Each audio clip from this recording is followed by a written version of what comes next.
Please join me in welcoming to our virtual stage Kevin Cottam. Over to you, Kevin. Thanks very much, Aggie. That was really great to hear. And also, I want to say thank you very much for everybody that is tuning in from different parts of the world. It's really incredible to see you all. And I speak today really about this nomadic mindset awakening. It's really a series, and the awakening, hopefully, that today you will have another perspective on change. And this is a new awakening for you. And when we talk about don't brace for change, but to become it, and I come back to the become, and I think that is really an interesting part about it. If we think about what Mahatma Gandhi said, he said, "Be the change you want to be in the world." So there's a lot of bees there, and we have Andy, who was a beekeeper. But anyway, but it's a different type of bee today, and it's a becoming. And that is something which is a movement. So movement become is movement be. So it's about the change in that particular aspect. And while we go along this, there's three different phrases, short phrases that I'd like you to think about. And these are change is nature, movement is survival, and adaptation is wisdom. Again, this change is nature. We'll get into a little bit of what that means. Movement is survival, which is also helps us to thrive at the same time. And adaptation is the wisdom that comes with all of that. And where I found a lot of the wisdom that came from the nomadic cultures that I spent time with, but also the leaders that I spent time with as well. There was an incredible amount of leadership wisdom that came from a variety of the different sources. And I'm very grateful to share some of that with you. So this is, as Aggie has said, is for leaders, professionals, decision makers, curious minds, all of the people that also you might be working with as well. And this is an important factor of inclusion, not only diversity of talents and also roles and also cultures, and as well as different dimensions in different organizations as well. And I'm very curious to you today is to ask you, are you ready to move and change? Because this is something that is in our world all the time, every day. So if you want to put it into the chat, whether you're ready to move and change, well, then let's get going. So you could just show me it through maybe some hands, maybe, all right, to put it into the chat. That would be great. So are you ready to move and to change? Let's see. Yes. Romana, good. Yes, we're ready to move. I'm currently on the move. Fantastic. Already moving. Ooh, that's great. Fantastic. Well, this is great. So let us go to the next stage. So, but I wanted to ask you a few questions, and this you'll be putting the answers into the chat.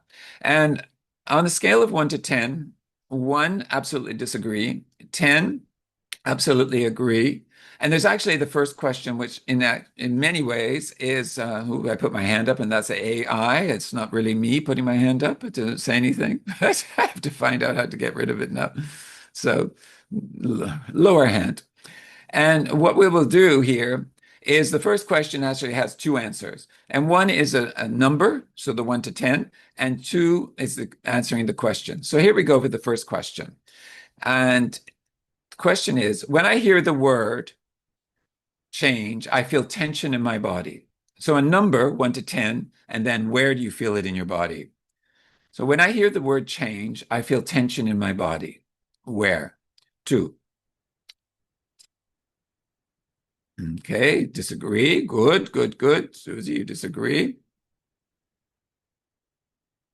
Mana, you disagree. Absolutely disagree. Good. Change belly. Okay, great, Wouter. Fantastic.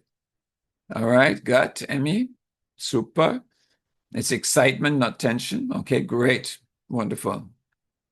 All right, wonderful. The second one is the second question. I often feel uncertainty or unsteady when change happens. What is your answer to that? 1 to 10. 8, 4, 6, 7, 5, 5. Okay, we're in the middle. Emmy's 9, Emmy 6, Wouter 7, 4. Rather good. Wonderful.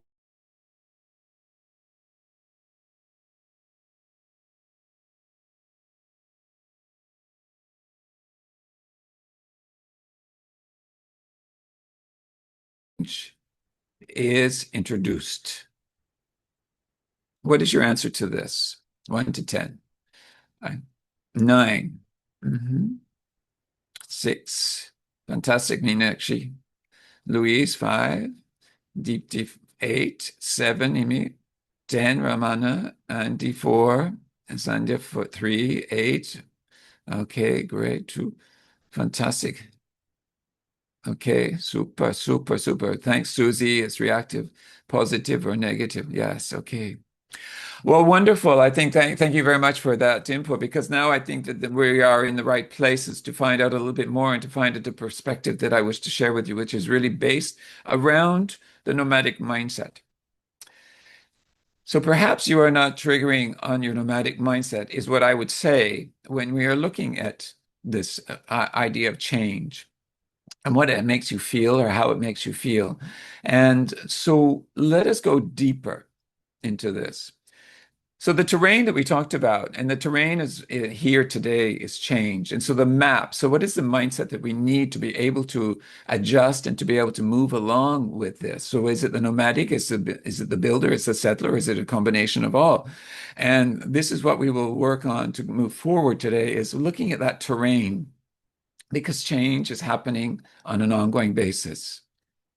So what we're going to do on this journey is to reframe change as a natural force, not a disruption through the nomadic mindset. 2, experience nomadic change cycle, disruption, change, accept, adapt.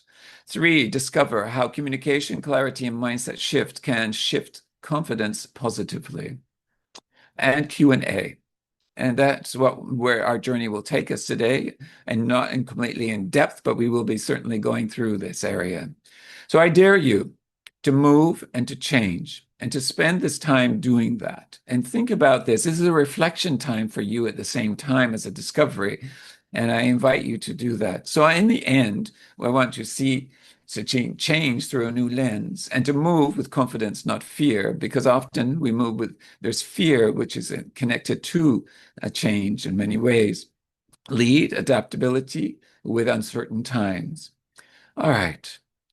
So I started off with a quote from dear Mahatma Gandhi, be the change you want to see in the world.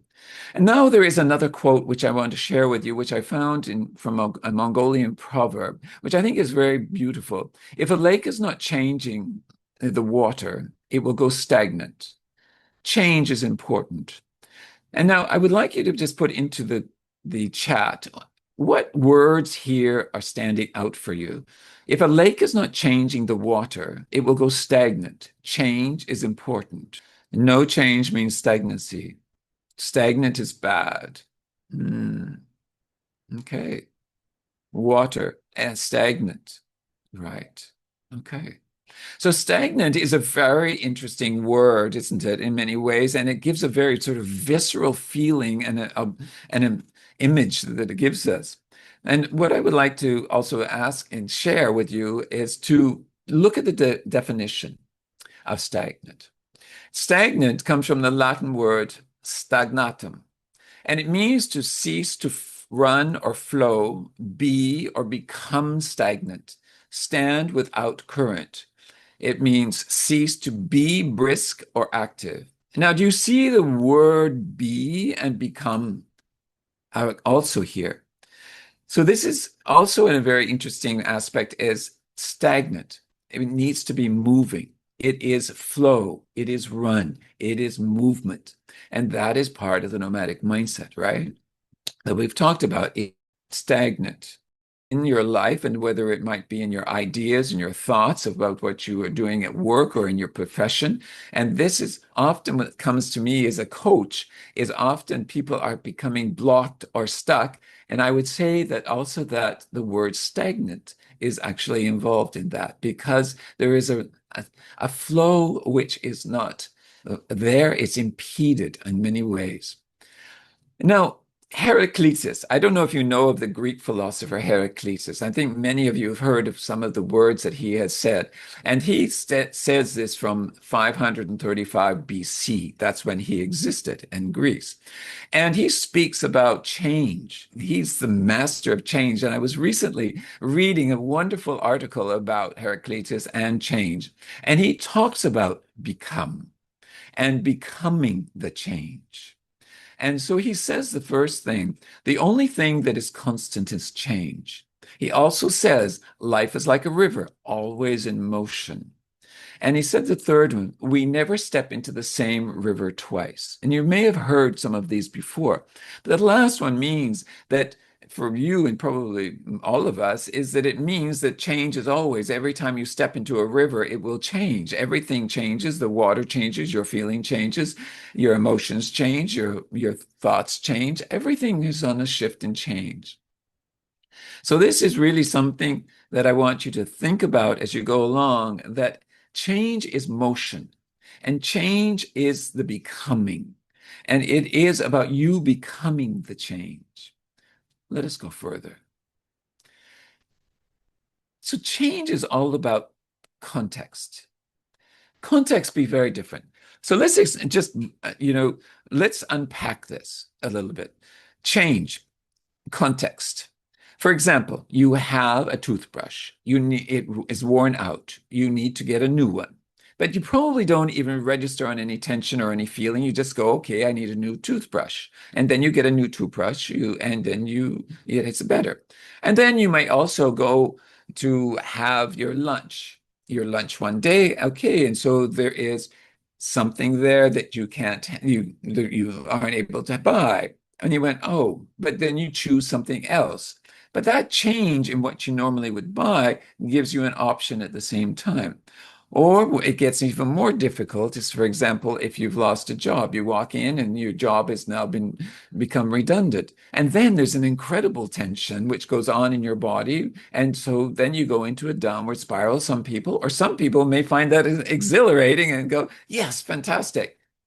So there's a variety of the context of how we feel shift and change, because there are many micro changes that are happening all the time. And there are macro, which we then get bothered about. For example, the world situation. It might be the changes around tariffs, or it might be economy or stocks. It could be a variety of issues, and this has an effect on us, but it's all contextual. The other thing about change is it's seasonal. Seasons share with us how it is ongoingly shifting. Now, of course, in Singapore, we don't see an awful lot of shift and change environmentally or seasonally. We see a rainy season and hot season, and rainy season and hot season. They seem to all blend into one, and to me. But I come from the north, and of course, there are a variety of seasons, and they're delineated by days and also temperatures, and also you start to change clothes and you eat differently, and there's a variety of shifts and changes. And we don't sometimes worry about those, but those are all changes. And change is also there is a system in our body, and our body will allow us to understand comfort and discomfort. This is how we sense and understand things, is a comfort and discomfort. So much of change for a lot of people creates a discomfort. And this discomfort comes from a variety of aspects of we have conditioned responses. And these are residual aspects of our past. And these are triggers to any sort of situations that happen in our life, and whether we judge it as comfort or discomfort. But all of these come into change. And this is important for us to understand, that we can shift the comfort or discomfort. So, for example, I give the athletes a definition of comfort versus discomfort. And that is that athletes that are pursuing the greatest that they can be and fulfilling and creating new things for their technique and always training. And they find that once they get comfortable in where they are at and continue to win, they know downside inside of themselves, if they don't get into that uncomfortable discomfort zone, and they need to change something, then they will not progress. So it can be looked at in this particular way as well. All right. Any questions so far, perhaps? But let's go on. During my stay when I was at the Masai Mara in the Masai Mara in Kenya, I happened to be there where the land of the Masai people are, and the tall, statuesque people. I happened to meet Benson Mutare. Benson Mutare went through the warriorship, and warriorship for them is like a university degree, a college degree. It goes on for 3 to 5 years, depending on the situation. And for this, I was curious not only about how they deal with change and their leadership and also migration and a variety of other things, but I wanted to know what Benson was thinking about change. And so he sat down, and I have to say, it was the most amazing thing to see him sit, actually. He had this tall, straight spine. I had never seen such a straight back and this long neck, which many of them have long necks. And his eyes were just riveted on my eyes. He held that space with me. And I asked him a variety of questions, as I mentioned earlier. But he said this one quote. He said, our people, my people, we are migrating. Where we were is not where we are evolving. Now just look at this, all right? We are migrating. Migrating is movement. Migrating is also creating change because there's also this, from one thing to the next, we're creating change. Where we were, that's the past. Where we are now, this is change. And transition may feel much better for you instead of thinking about change.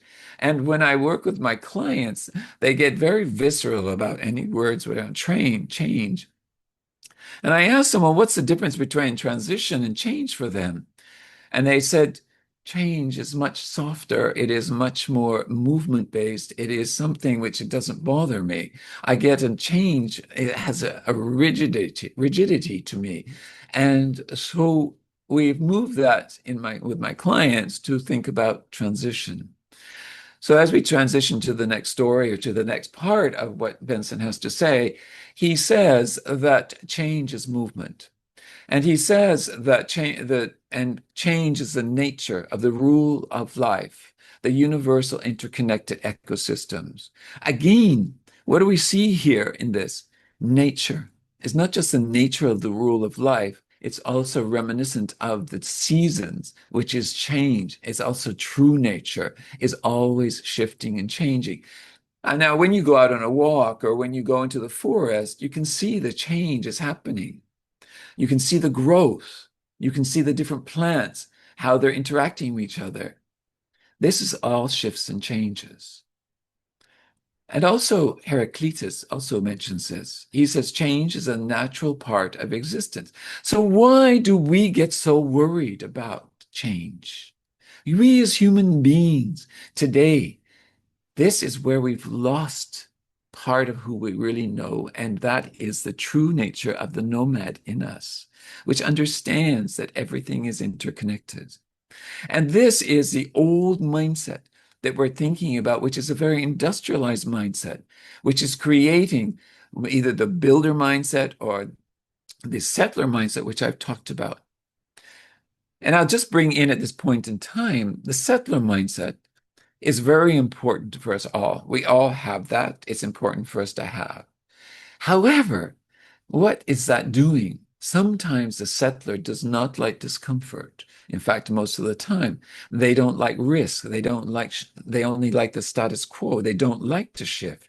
They don't necessarily, but they are very much in the present and their work and the love of humanity and also the comfort and the empathetic. And so this is very important for us. But it is this movement that is a challenge for settler. The majority of people in my research I found are settlers in this world. So therefore, the comfort comes from many multiple different interconnected aspects of us, which are rigid, which become behaviors for us and habits. So let me go on to the next part of this. So that's what Benson had to say. I love Benson for all of this. The change cycle. So again, if we look at change, it is a cycle.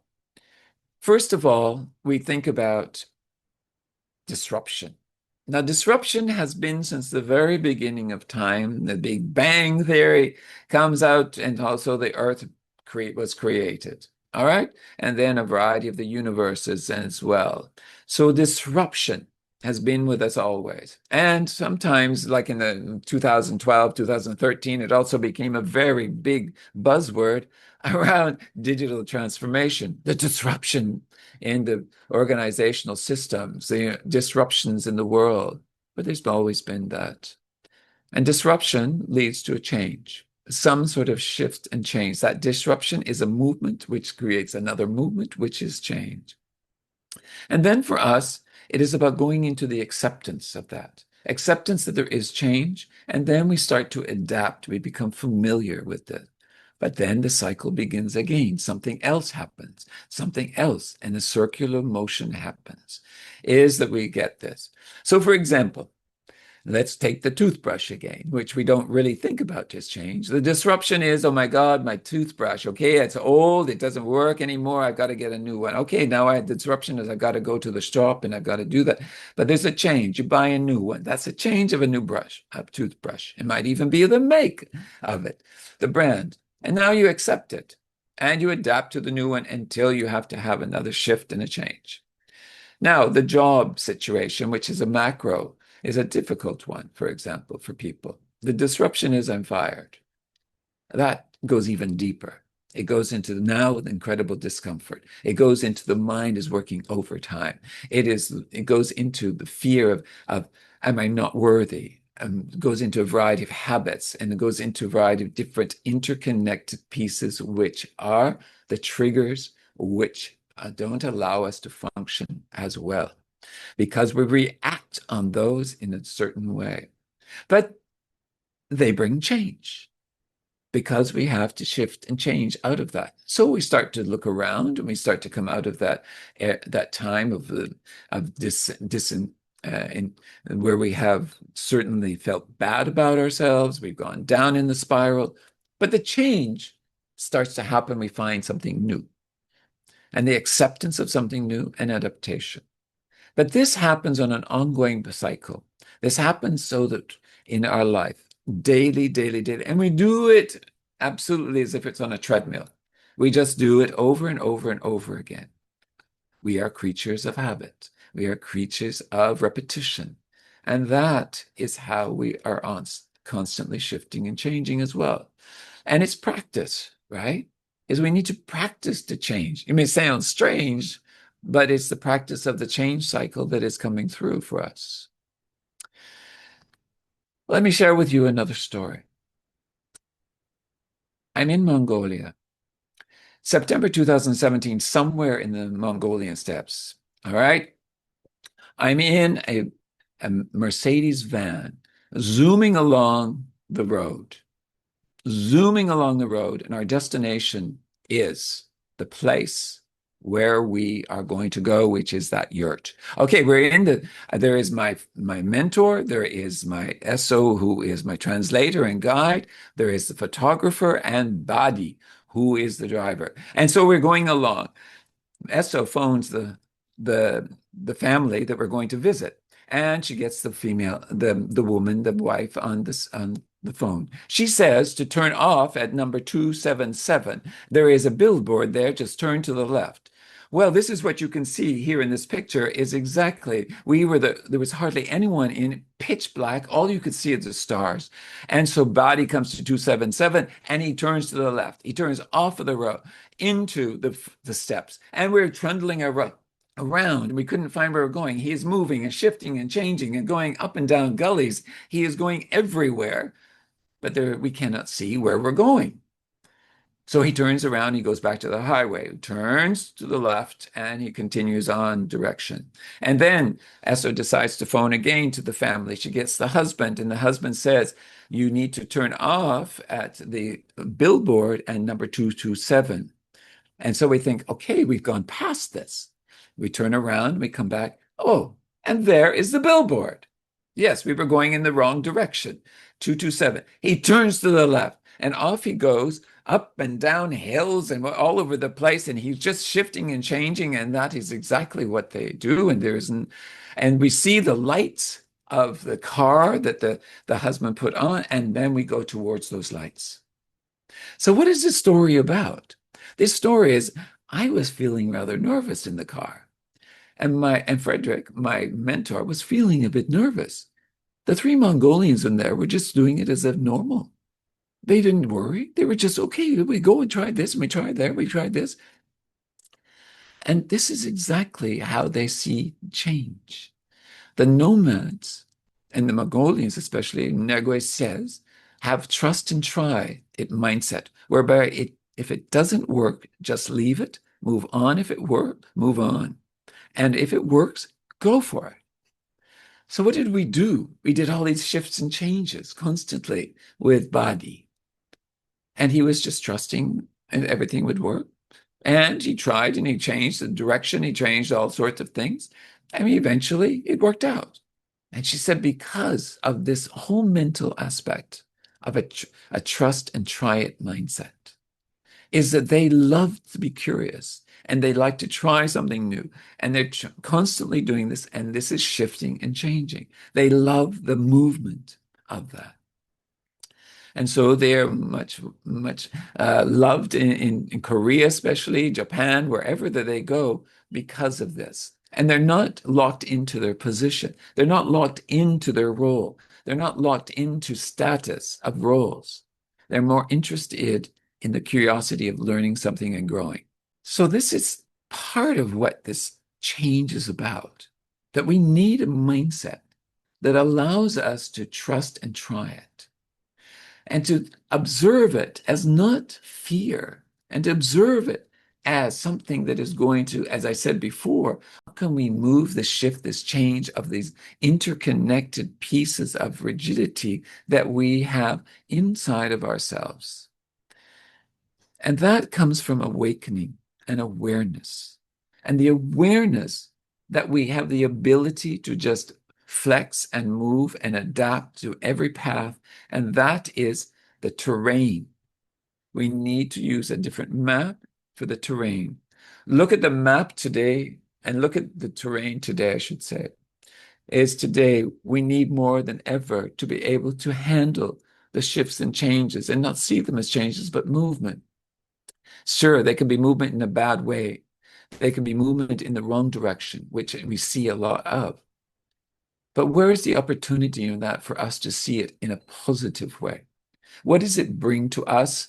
And also, Deepak Chopra says that around the comfort and discomfort, we have to know that when we shift and change and ask the question of what consequences is for us or for others. And these are choices. And so it comes down again to choices. The choices of how we wish to shift and change.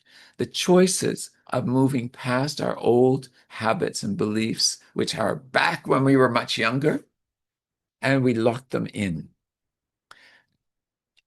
When I was also doing my research, as I mentioned, that I spoke to a variety of over 100 different people in different leadership roles. And I had a wonderful moment with Christian Johnson, who is an MD at Standard Charter. And he gave me this discussion, this conversation. He said about the CEO, people would ask him, he said in this one meeting, one person said, will we be changing every year like we have this year, like we have changed for the last 4 years? And the CEO said, yes, we will. Last year we changed, the year before we changed, the year before, because change is exactly what we do on an ongoing basis. And yes, we will. And next year we will change as well. But one of the challenges here is that most people don't understand the mindsets. It's the mindsets of when you tell people that they're going to change. Now, in the conversation with Christian, he said, I believe that nomads do not just constantly change just because they change, or they don't move and move around because of that. They are very strategic, and he's very right. They're very strategic. They know the plan forward. Sometimes leaders don't know the true plan forward. However, there is a shift and change, but it is the visceral effect of the change, what that could be. But he goes on, Christian, to say that it comes down to clear and exact communication. So again, we come back to the big thing is communication. And so all of this change and how we help people to move through it is through communication. And I come back to the mindsets and the three mindsets that we have. Oops, let's see. The three mindsets. So let's think about this from an organization point of view. So think about what Christian was saying, and we can use this as an example.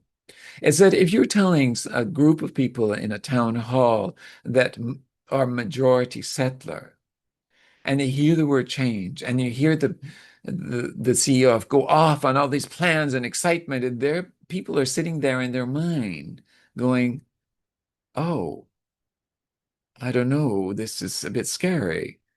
But the nomads in the crowd, they're going, "Oh, great, that's wonderful. Okay, we've been doing this all along. Let's just take it on and do that." And the builders will say, "Well, I don't really agree. However, because of the team and because of the way that I've worked is in a team view, yeah, I'll go with it. But still, I don't necessarily believe it. But anyway, and I don't agree with this, but we will find a way forward." But Christian also, so what I say about the settlers is that you need to create a safe space for them to understand this. You need to create that psychological safety. They need to know there's safety for the road as they move forward through this. This is what nomads say, is you need safety for the road. When they go on caravan, they don't just go on caravan. They go on caravan with understanding that they must know the direction. And if the direction doesn't work, they move. But they are taking the community with them. And the community is a common unity. And the community needs to be safe.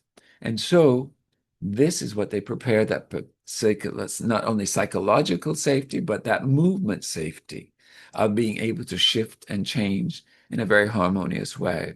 As they transition from one step to the next of the camel, or in the organization, you shift from one step to the next of the change process that's going on. At the moment, I work with a variety of different companies, and we work around this whole aspect of change and also finding this way by looking at the mindsets. Because the mindsets will help us to understand not only the characters within, but to also understand that each person of the colleagues has all three of these. And it's to begin that awakening to understand this. We then can move in a much better way when we have this awakening and awareness. And therefore, change doesn't feel so dramatic, which it can be for many people. Change is nature. Movement is survival. And adaptation is wisdom.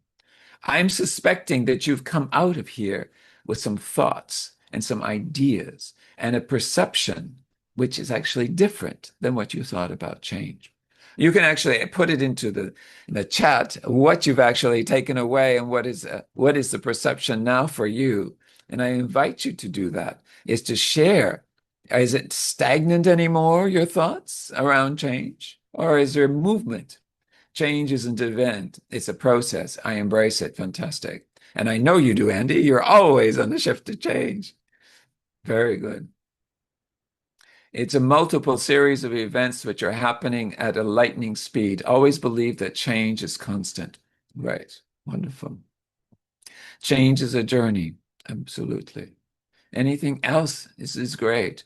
Change is life. Yes. Change is movement and adapting when not works. Okay. Change is fluid. It is fascinating how things change, and it is important for us to understand these changes. Yes, you need safety for the road. Change is natural. Wisdom lies in adapting through the, yes, right, yeah, that's right. Adaptation through that. Wonderful. And thank you so much for all of these. This is great. So I dare you, folks. I dare you to move and to change. Now, here we go. This is what I ask you. The questions. At the end. Are you ready to stop resisting and start flowing with change?